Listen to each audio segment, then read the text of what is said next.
Afternoon, this is U.S. Immigration Attorney Sharifa Tharpe. I'm here live to take your questions today. Today is going to be a quick live. It got kind of hectic today, so I did not get to do the lunch live. So I'm coming on here because I really do want to always be able to touch base with you on a daily basis from Monday.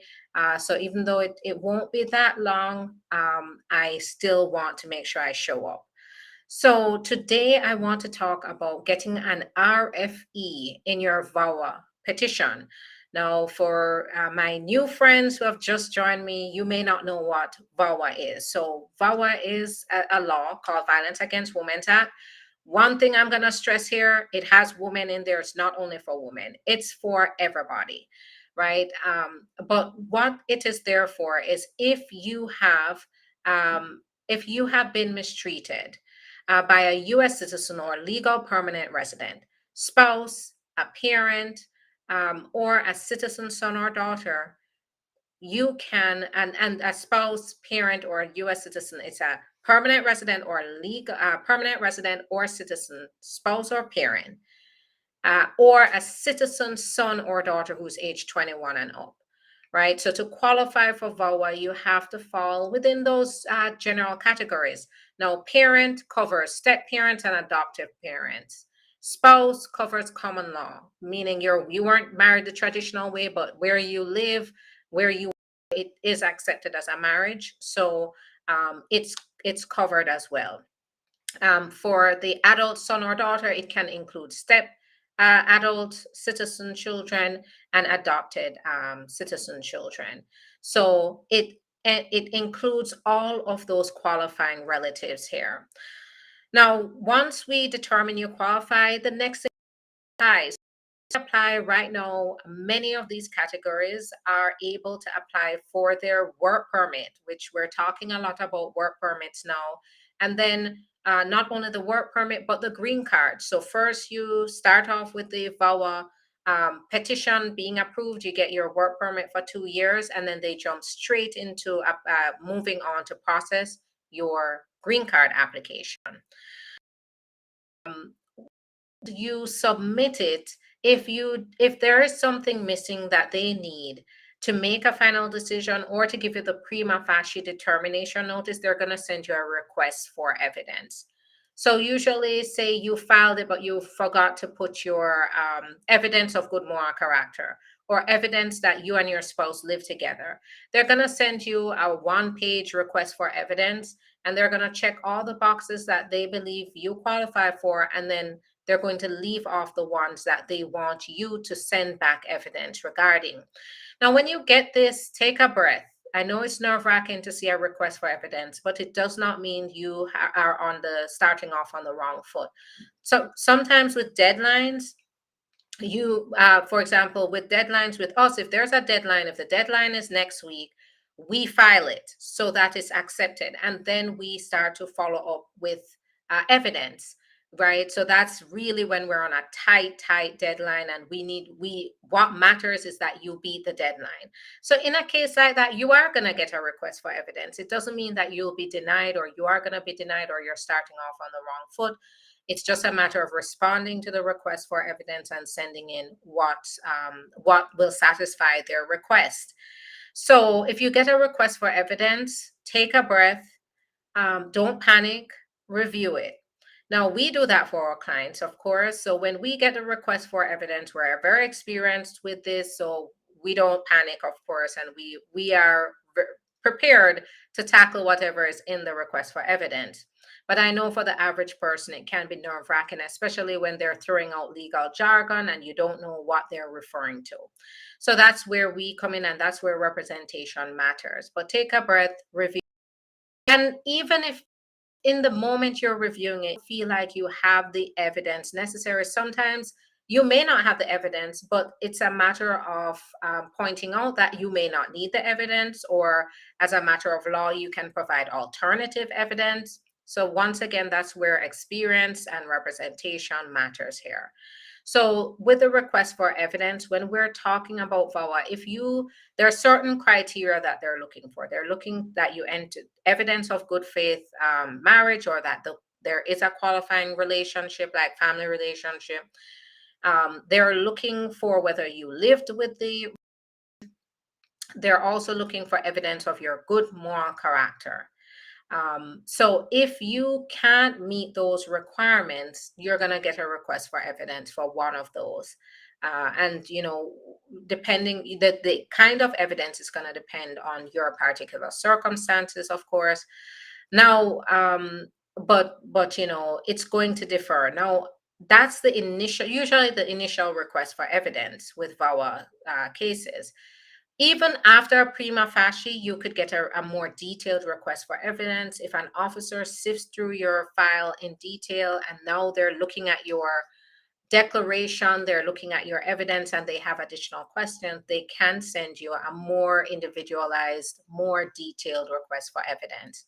And once again, in order to properly approach these, representation, because sometimes they may look at all the evidence and there may be a discrepancy that they want you to explain, and you want to make sure that you can understand your rights in the whole process and what exactly they're requiring, so that you're not giving them something they're not requesting, or you're not because sometimes a request for evidence can be your last chance before you get a denial. So any request for evidence is a part of our world in immigration with all sorts of applications. But in this particular case, just take a breath. If you see your request for evidence, take a breath, review it, and then get help. That's important as well, is to get the help you need to succeed in your process. You can get in touch with me to get in touch with me to ask for legal advice and representation. I advise in these consultations. Go ahead, call the number on the screen, on Facebook, on Instagram, on YouTube. On YouTube, Facebook, and Twitch. You'll see the number going across the screen. On Instagram, go to the link in the profile and you'll be able to access everything you need to get in touch. There's even a nice little button there that allows you to schedule your own consultation. And here on YouTube, Facebook, and Twitch, go to the description in the video. The link is also there to schedule your own consultation. Go ahead and do that ASAP, because my schedule is filling up and I want to make sure you get the help you need. So get on it and call the office and we'll be more than happy to help you. I'm going to go ahead and answer questions quickly, and then tomorrow everything should go back to normal. I got an RFE last October and I responded to it 7 months ago, but haven't gotten a response if it was received. So that's common, that you'd send in a response. Make sure if you send in a response, make sure that you get proof of delivery by FedEx. Even if they haven't changed, sometimes they don't change the online status to show they've received it. But with the request for evidence, this is what I like to say. I know it's weird, but I like to say no news is good news. If they accepted your request for evidence, you have confirmation it was delivered, it usually means that they're processing it and they have no further questions. They're either going to say your benefit or they're going to go ahead and schedule the interview if that's the next step.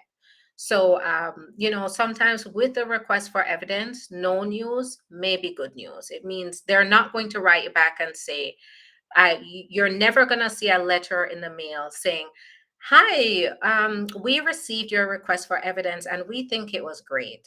So we're going to go ahead and accept your request for evidence. And if we have anything else, we'll send another request.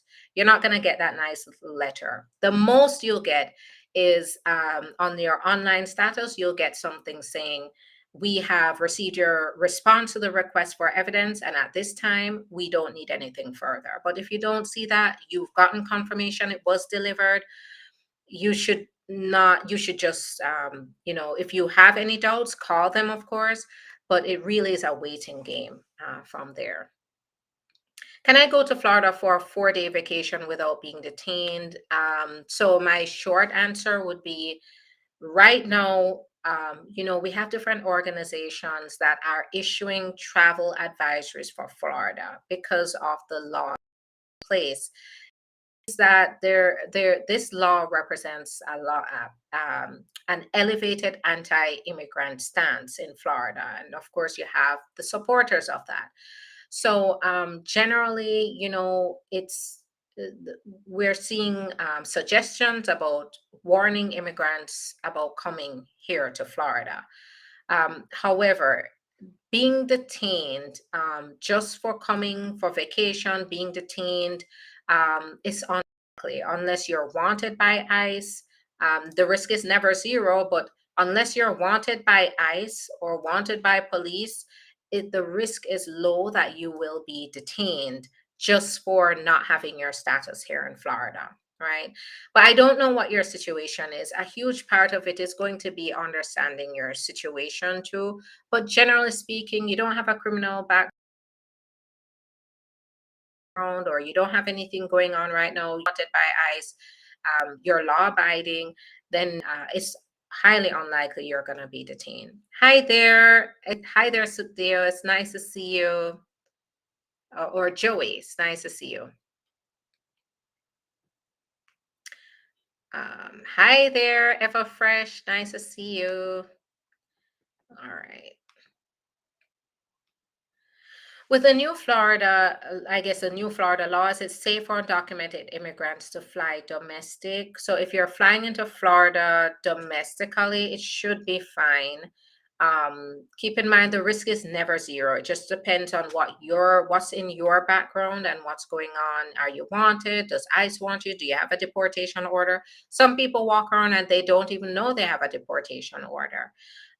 So it's going to depend on your circumstances, and I wouldn't feel comfortable telling you in particular it's safe for you. But generally speaking, if you have a clean background, you don't have any outstanding warrants from ICE or from police or anything like that, the risk is low that just by flying into Florida, you're going to be detained.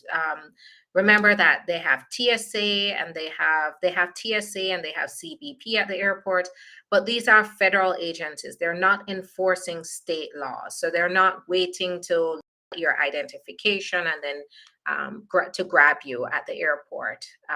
With this new Florida law, the state is different from federal.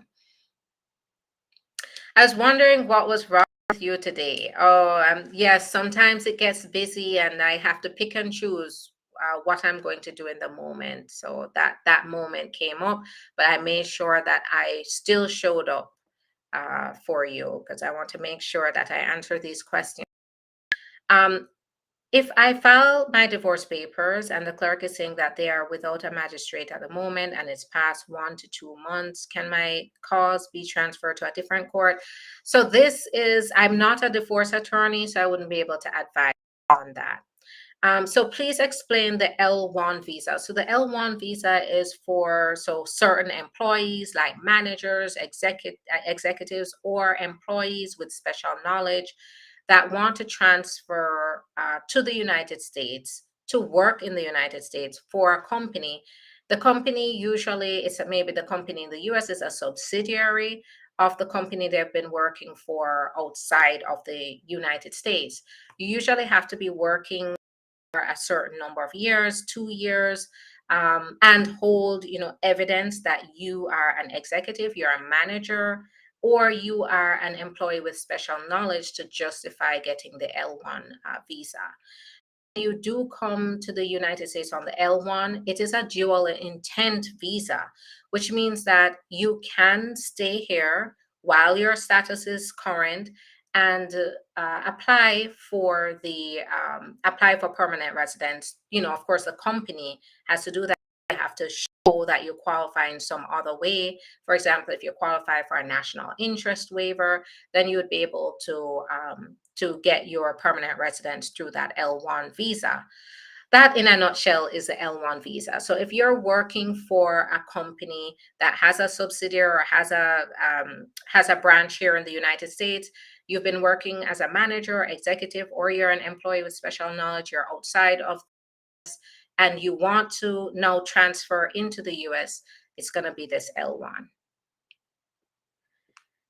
All right. Great questions so far. What are some causes that make you get denied at your interview when your citizen partner files for you? So they may not believe the marriage is real. That's a common one. Maybe previous suspicion of previous marriage fraud. That can also be one. And then if you don't provide them with the basic documents that they need to make a decision. So if you're lacking with your medical examination, even though that's an easy one to fix, if you don't respond in time, you may be denied. If your affidavit of support is off, you may be denied for those. So it's gonna vary, but those are the common ones that occur, when you're being sponsored by the spouse. Can you file for VAWA if you're outside of the US? Great question. So if you're outside of the US and you have a US citizen or resident spouse who was in the military or working for the federal government, that would be one way that you could still qualify while you're outside of the US to apply for VAWA. How long is the work permit taking now? So VAWA, 6 to 12 months. For family base, you could be looking at 3 to 6 months to get the work permit.